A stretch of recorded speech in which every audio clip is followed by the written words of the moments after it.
This is a very fancy sounding title. One I'm most definitely not that qualified to be, or not smart enough to be talking about, but luckily I'm here with Kyle. Kyle, maybe just for the audience's benefit, just a minute on your background, a little bit about you, so they have some context. Sure, I'll keep it.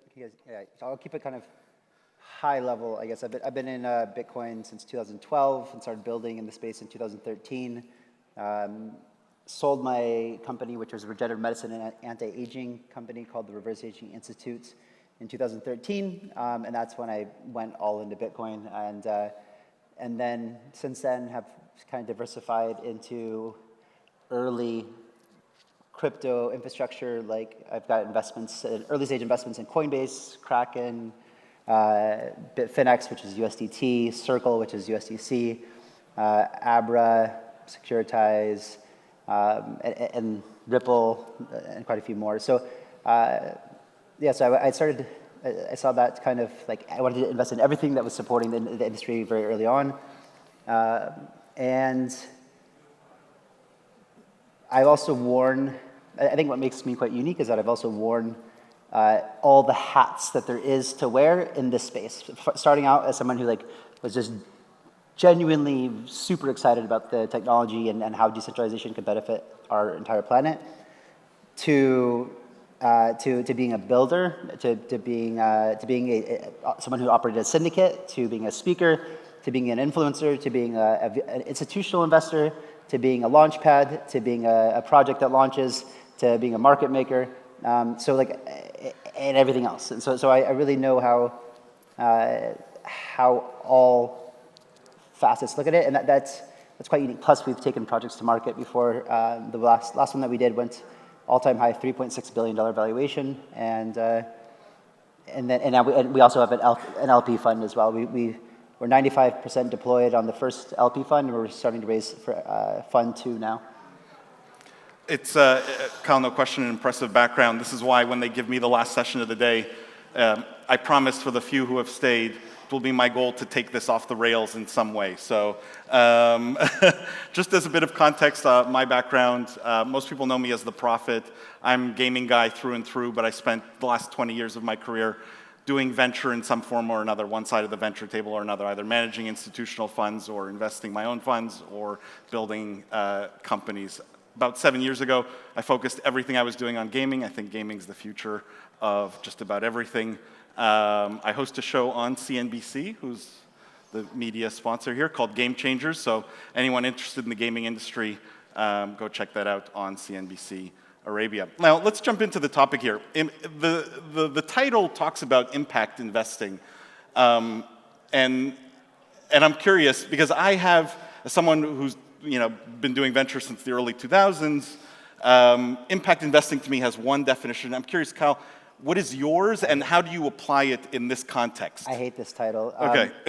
I think that, I never invest in anything that is based on sustainability or impact. I think that built into, if you're building in the true ethos of Web3 and really using the token for what it's supposed to be doing, you are building by nature sustainable economic models, far more sustainable than anything else.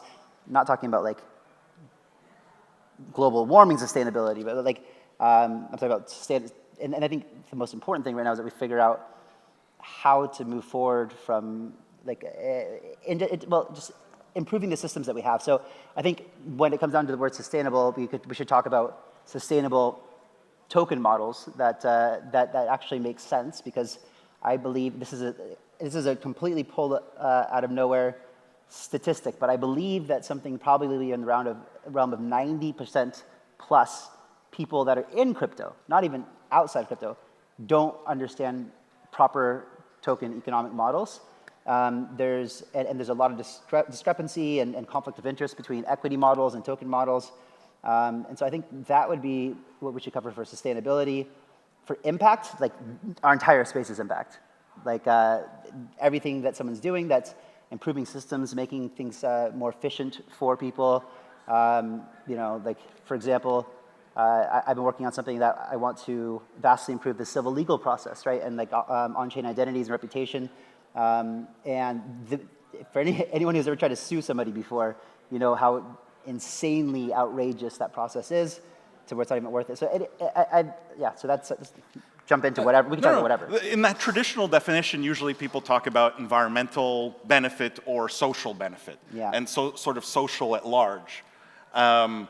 Do you have any considerations in your mind outside of the normal financial ones when you're making these investments that fall into either of those buckets? I think that everything, like everything does. Right? I think if you the whole ethos behind open, public, permissionless, censorship-resistant, immutable blockchains, and the dApps and true dApps that are being built on top of those, the goal of that is to make that a superior version of the incumbent it's trying to disrupt. So therefore, it's making an impact. It's making life better to some degree for people who start using these products. I mean, is that look? We can spend all day on sort of is that enough social benefit to sort of justify this as impact investing in the more traditional sense? Man, because look, every new startup is trying to make something better. I hate the word carbon credits. I hate the word impact investing. Good. I hate the word I think that anything that is done with the intention of creating some sort of loophole that governments and big corporations can benefit from taxes. Like, how can ExxonMobil be one of the most carbon-friendly companies in the world? This is just ridiculous. So why do I'd rather just talk about not what mainstream deems to title something, but more realistically, what does that actually mean? Okay, so just to push this to its logical conclusion here, you don't think governments should be allocating effort and dollars to blockchain investing because of the social benefit? I think that governments would have no idea what to even invest in. They probably wouldn't. You still hear this thing from I say all the time blockchain, not crypto. What are you talking about, bro? That makes no sense. They're talking about centralized blockchains, which now people are coming to realize are no better than just a database, an SQL database, if you want to go to that extent. And I've been trying to I was on a Twitter space with Mario Nafal a year and a half ago. It was 25,000 people listening, and I was having an argument with, I felt like everybody on the space, they were all excited about centralized blockchains and the benefit it's going to have to the world. And I was like, dude, you realize that this is nothing innovative, right?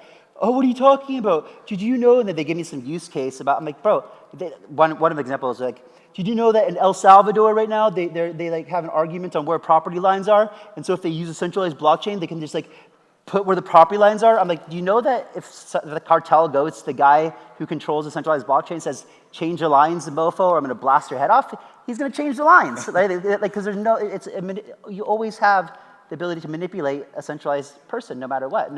Everybody's corruptible in some way. It just depends on how you find that. And so these are not innovative solutions. And I think that just we shouldn't even be putting attention onto them. So let's talk about the stuff you think we should be putting attention on and that you're putting attention on. What are some of the big themes as an investor in the space that you're watching, you're thinking about, you're excited about? What is today getting you most excited? Well, my objective is to build, my reason for being here is I want to build, I want us to have that ChatGPT moment, right? Because AI has been around for 35 plus years. True. Why hasn't crypto had that? It's because it takes time. First of all, that's hold on. I'm just going to stop you there because that's kind of the weakest possible argument. The it takes time argument. No, it didn't take AI 35 years, and we will do it. We will do it. So it's 20 more years before we can expect you didn't let me finish. I say we've had smart contracts since essentially 2016. So that's only been 8 years. And we will have some sort of application, dApp, that is used by tens of millions of people, probably maybe even this cycle. At worst case, it'll happen in the next 5 years. But probably this cycle, because what we have to do is abstract away the complicated blockchain Web3. We can't, blockchain is infrastructure. Right? Yeah, no one cares. Did you check the integrity of this before you came on stage? No. Do you check the integrity of a bridge before you cross it? No. Do you check TCP before you go and surf the web? No. We can't expect people to interact with the underlying infrastructure for them to be able to use something because we need grandma to be able to use something. And so finally, we're starting to put a lot of attention on things like account abstraction, chain abstraction, to where somebody will be using blockchain. And I've even talked about this before. Like I was working on a project that was building a trust layer, right? And it's like how many companies, enterprises would benefit from having a trust layer that was like a blockchain layer that was implemented in their existing tech stack that removed them from having liability from manipulation, right? So let's say Tinder, for example, right? And so for Tinder, I heard they did this face anti-catfishing thing, and people were like, "Whoa, cool!" But that's not really enough, right? What about being able to I know this because I talked to a lot of women who are terrified to go out on dates with guys because guys are creepy sometimes. So what if people could review each other on dates that they went on, and this would go on a mutable blockchain, and you didn't fall in love, but the guy was nice, he showed up on time, he took you to the restaurant, and he was polite, whatever, and this would help give Tinder an edge, and they could prove that they didn't manipulate reviews, so it was all immutable by peer-to-peer. A million examples of something like this, where the gas fees or any costs associated with that layer was covered by Tinder itself, but it would boost their valuation and separate them from a lot to where they could afford. It's just another utility cost. So there's a lot of examples of how to use blockchain without having to interact with the blockchain in a direct way. I'll take just the skeptic's point of view just for the sake of the argument and hopefully some entertainment, but the view in my mind is that still doesn't feel like a killer app. Okay, so that still doesn't feel like the thing that I'll use the words you use, that Chat GPT moment. Yeah, so right? I think that what we are building, because I've been obsessing over this for years, is probably I'm hoping that this is the killer app, because I think everybody in the world right now, almost everybody, is curious about crypto. Whether they've taken the step into it or not, they're curious. And the first thing that people hear about or think about when they hear about crypto, they don't think about decentralization, they don't think about blockchain, they think about it's like an asset you trade on the stock exchange, right? And everyone that comes in, the first thing is they want to speculate on money and they want to play the markets. So whenever you hear a newbie in crypto, they're thinking about how to trade it. Mm-hmm. Now, secondary market traders they're the most likely to get wrecked the hardest. Early stage investing, privileged people like you and myself, we get into these deals very early, and our risk is much less. And for the entire history of humanity, that privilege was for 1% of the population of the planet, right? Or less if you include the whole planet. 1% of America, whatever. So what we're building is something called Commonwealth, and this is essentially a decentralized fund that has a lot of things put in place that allows anybody in the world to invest into a fund structure and stablecoin. And then, and if you invest into the fund, you become an LP of the fund, which means you have voting rights on yay or nay when a proposal comes from this council of VCs, angels, and sophisticated investors and funds who are sitting on the council. We've got Animoca, Hashkey, Bitsk, other ones like that too. So the idea is that you're anybody who wants exposure, because the best thing for someone who doesn't want to spend a lot of time learning the markets is to give their money to a fund, A16Z or a Sequoia or whatever. But the problem is assuming you can get in, yeah. Assuming you can get in, or assuming that you have the minimum buy-in, which is like $2 million or $1 million. Again, you have to be accredited, blah, blah, blah. What about everyone else who has $10? You know, what about them? Why have they been excluded from this opportunity so far? The person who has $10 might have a lot of time to dedicate to adding value to the project. They can go create GIFs, stickers, meme packs, videos, whatever. They can be now community members that are involved. And so what we're doing is building, like, think of Commonwealth as like a Robinhood meets A16Z meets Wall Street Bets, right? So it's a retail-facing app, super easy to use. You can use a credit card to come onto the platform. It's self-custodial wallet created for you, so abstracting away the difficult part of the blockchain, and it's all managed for you. You don't have to do anything. So if grandma or whatever wants to invest $1,000 into a fund, she can do that. And there's a lot of other huge innovative things in Commonwealth, but the thing is that You don't have to worry about managing the tokens that you get because they're done programmatically for you. And it's severely risk minimized as far as like you're investing into crypto and potentially huge upside. And this protocol is built in a way that's fully decentralized, fully autonomous, on-chain, permissionless, and has a full, what's called closed-loop circular token economy, which means that 100% of value that is created is kept within the token, not going back to our pockets, the founders, because we already get tokens for creating the project. So this is, I think, this is like the most important thing to take away here. And I argue all the time with people on this, but like, think about this. Before tokens, through the history of business, there's been one team which created one company, which created X amount of products that created X amount of value, right? And that's all that they can ever do is create X amount of value. They can't create more than whatever that is, right? And historically, there's been one vehicle in which is represented by that profit from that company, shares or equity, right? That's it. In the entire history, you want to invest in a company, you buy shares, you buy equity. And the only distribution mechanism is back to equity, right? That's it. And then tokens came along, and people are like, oh, cool. Now I can create the centralized company, and I can go raise money for a token because it's easier. And I can still run the centralized company. All the value can still come back to the equity and shareholders because that's actually the fiduciary responsibility. And the token will just be something that people can like use to buy a thing in our metaverse or something. Which is, but oh, don't worry, we're also going to offer stablecoin and all this. Like, just really bad use cases for tokens that people have no idea what they're doing. So the most important thing is we have to remember that what is the idea of decentralization? It is, and why is it beneficial? At the highest level, it's a peer-to-peer ecosystem that removes middlemen, one, to provide trust and remove the opaqueness between that, remove the ability for corruption, but more importantly, or as important, it keeps, there's no value extraction with middlemen, right? Removing the middleman, you have no value extraction. So like, value extraction in Uber is that 30% or whatever that Uber takes from that ride to the airport. You create a decentralized version, there's no value extraction, the driver makes more money, passenger pays less. It's a better value proposition for both. Look, I love this idea of democratizing sort of this investment process and making it more accessible and more open. The question is, let's get back to that ChatGPT moment, right? And this idea of a killer app for blockchain or for crypto. Does more investment solve that problem, right? If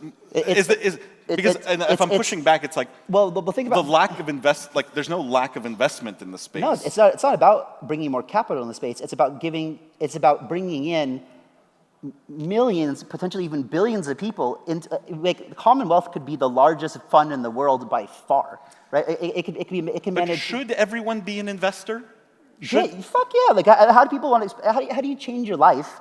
Like if you're a person in Philippines, whatever, and you have $20 a month to invest in something, how are you going to change your life investing into a stock market? Or you don't get access to early stage opportunities that could do 1,000x. And if you have sophisticated investors helping you with those decision-making processes, there's no better way to invest than early stage VC.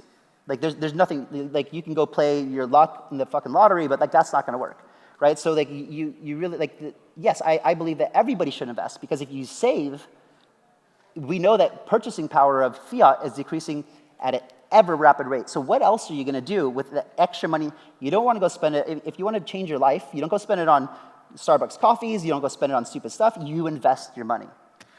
And opening that up to everyone, you think there's no risk that it may skew the market? Because I've seen, like, even just in normal equity, like capital markets today, Robinhood, I think, changed the game a lot, opened up to a whole universe of retail investors who probably over the last 2 or 3 years have lost quite a bit of money, right? Betting on shitty small stocks because it was this sort of to the moon kind of mentality. Because they're also playing the secondary market. That's my point. The secondary market is very dangerous. Like, I know a lot of people I've talked to who said, yeah, I tried crypto, I put like $5,000 into Shiba or Doge and it went down 10%, and I got scared, pulled all out, and never did it. Like, secondary market's dangerous. You're playing against sharks on secondary market. Primary market, no one has access to. No one has had access to.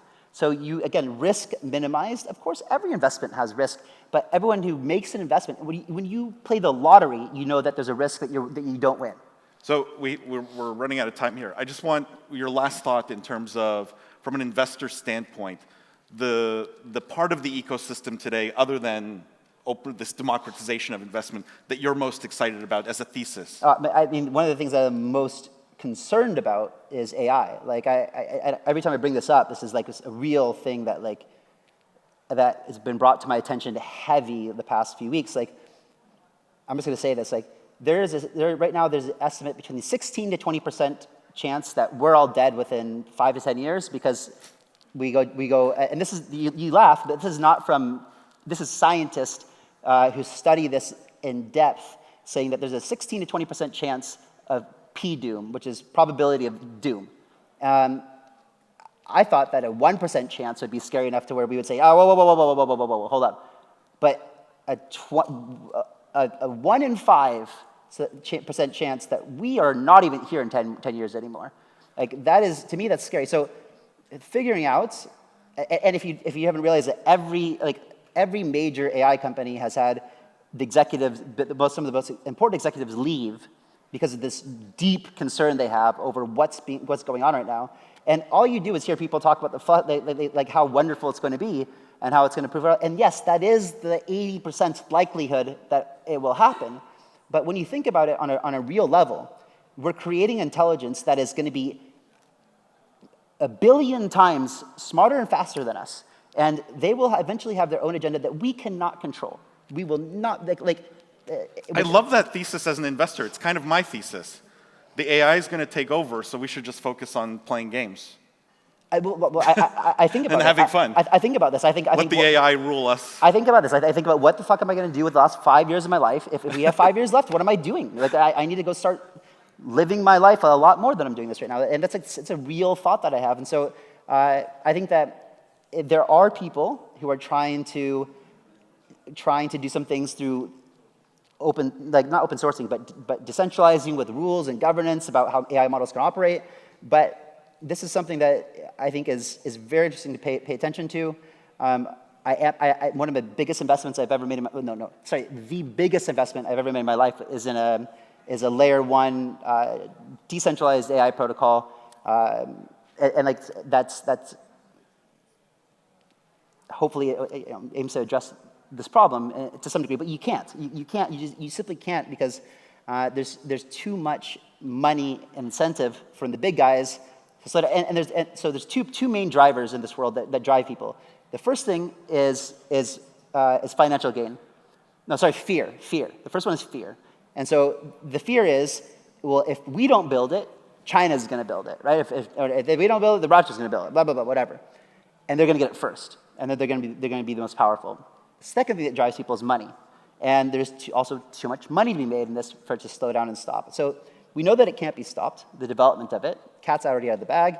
The question is now, what do we do about it? And so I think that, like, if you want to talk about sustainability, if you want to talk about impact, look at the ways that we could, look at the people who are trying to make a difference with AI safety and charity, like whatever you can, give these people resources to try to help save, or like at least reduce that P-doom, that probability of doom. I love that we brought it full circle, and on that warm and fuzzy note, big round of applause for Kyle, guys. Because we're the last panel of the day, and because no one's yelling at me yet, does anyone have questions? I like this to be more interactive. Yeah, that's good.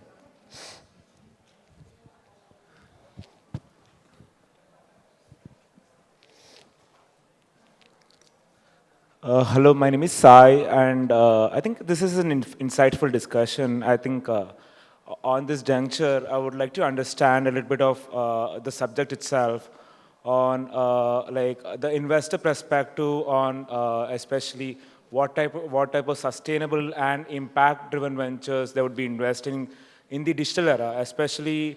In what? Sorry. Sorry. What'd you say? In what? I want to understand the investor perspective in terms of investing into sustainable and impact-driven ventures, especially in terms of, do you see the investment to grow, or like is it a impact mindset? Is it like, I want to understand, like if you're investing in any of the sustainable and impact driven venture, what is the mindset? Yeah, the question is, I'll distill the question to, do we really care about the impact-driven stuff and the sustainability stuff? I think that like I said before, I think that in the definition in which it's meant on this title, no, because I think that the stuff that we're doing is actually more impactful than what the World Economic Forum deems to be impactful, or whatever, right? Like we are really trying to make change by building better infrastructure, more transparent governance, things that people don't have to trust, we can verify, right? Like this is the whole motto of blockchain is don't trust, verify. Recently, Eric Voorhees made a speech at Permissionless. If you get a chance, please go watch it. It's phenomenal. Like, this is one of the things back in the day, we used to have really passionate people talking about this technology and how it improves the world. And it's been highly commercialized, real world assets, all that stuff. But the people that are focusing on building like the most fair, transparent, and like Eric said in the speech, it's like we're not anarchists. We don't believe in no rules. In fact, we believe in rules, right? The rules are written into the code, but we all know what the rules are up front. We all agree to participate in those, and so we are building like financial and any type of ecosystem. We're making it more transparent, more fair, more open, versus what like the SEC is saying and try to regulate these other things. So to answer your question again, like to these definitions, I don't know, right? Like are we cutting back carbon credits? Like I don't know, right? But we're focused on like other things I think that are. Yeah. I mean, I'll just add, I'll only speak for myself and my experience. Investors, especially VCs, only care about this if it helps them raise their fund. Yeah. So if there's an LP, if there's a government, if there's a fund of funds that has some mandate on their books to do impact investing or ESG investing or whatever other acronym you want to throw at this, then the VCs care.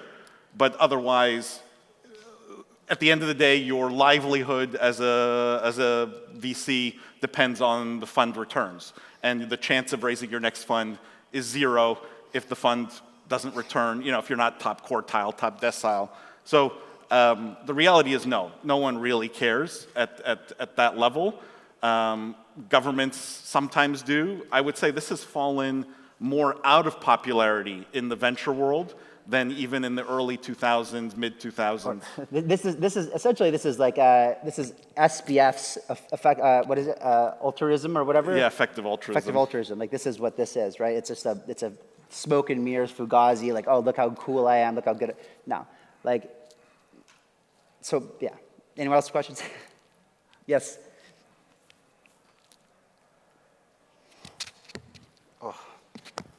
Okay, thank you. My name is Ulvia Chainab.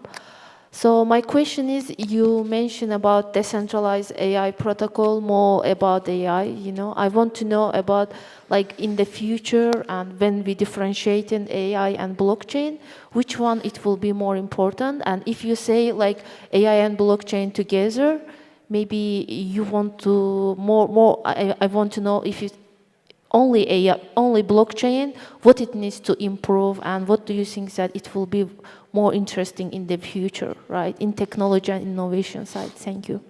Well, certainly AI is the more real, crazy thing that's going to radically alter our lives, either for the better or worse.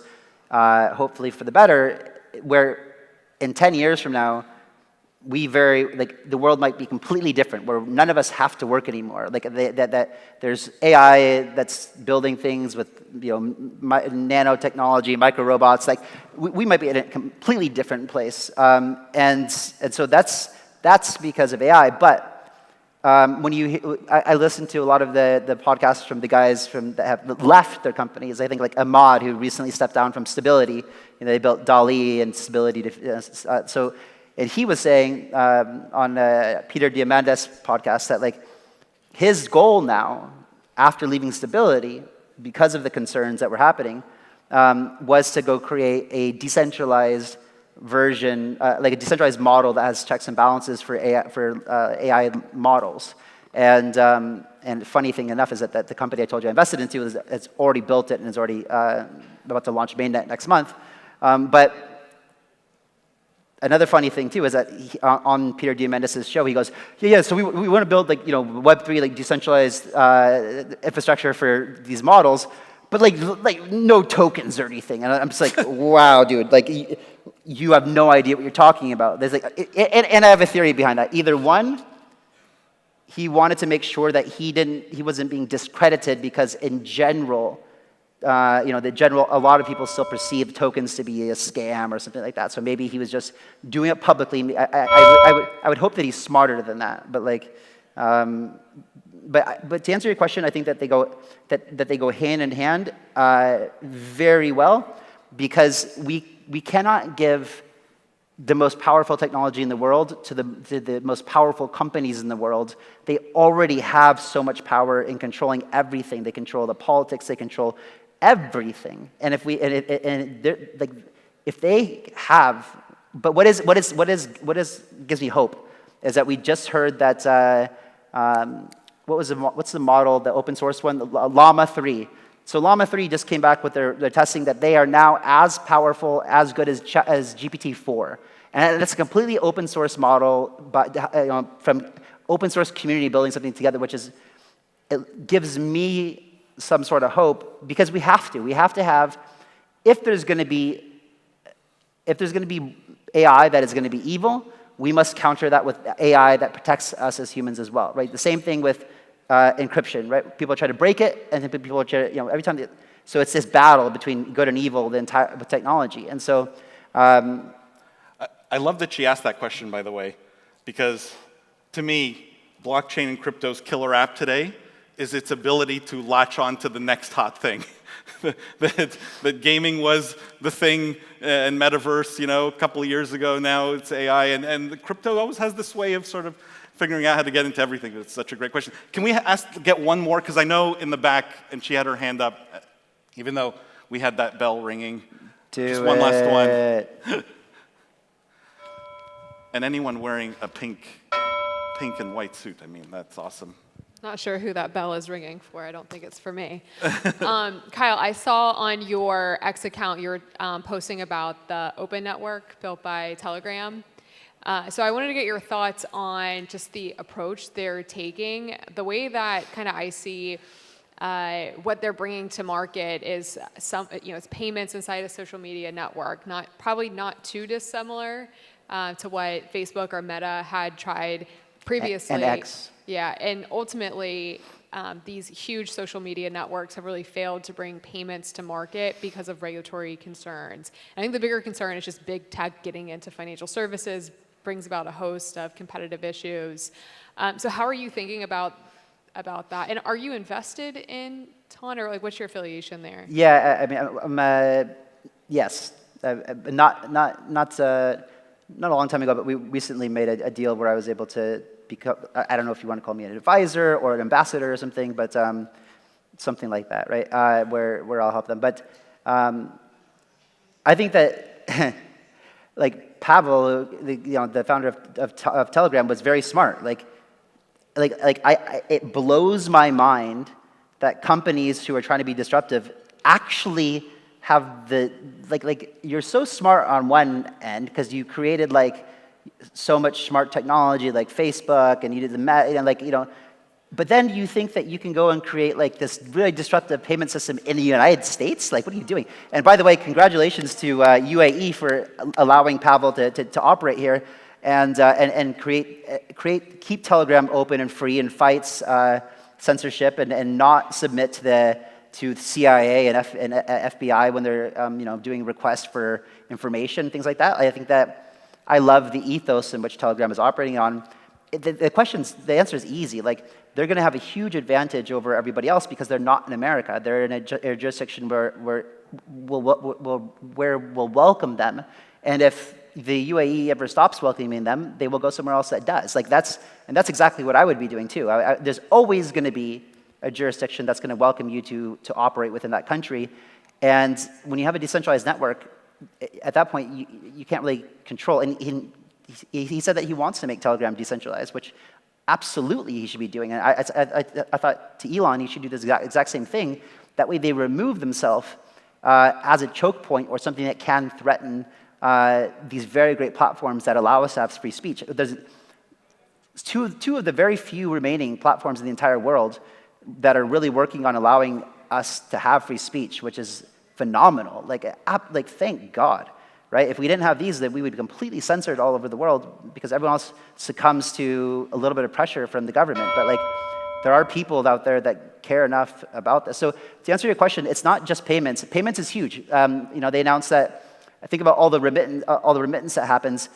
You'll be able to send stablecoin USDC from anywhere in the world to anywhere in the world for free using the Telegram app. Now, goodbye MoneyGram, goodbye Western Union, and Ripple.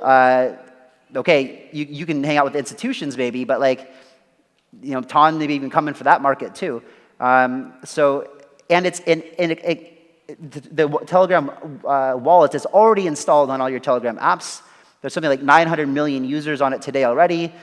Within the next 6 months, there'll be 1 billion. Within the next year, there'll be 2 billion. And what better distribution that already have a native wallet built in that you don't have to think about how to install it and set it up. I can send money to all my friends by just tapping their name. And you can launch native apps inside of Telegram as well. So people are now building a lot of apps in Telegram to be able to use their tokens that they've created in Telegram as well, on the Ton network or even on some other network too. So there's a lot of reasons to be very excited about what that ecosystem is doing. Guys, thank you for all the questions. Thank you for staying. Big round of applause.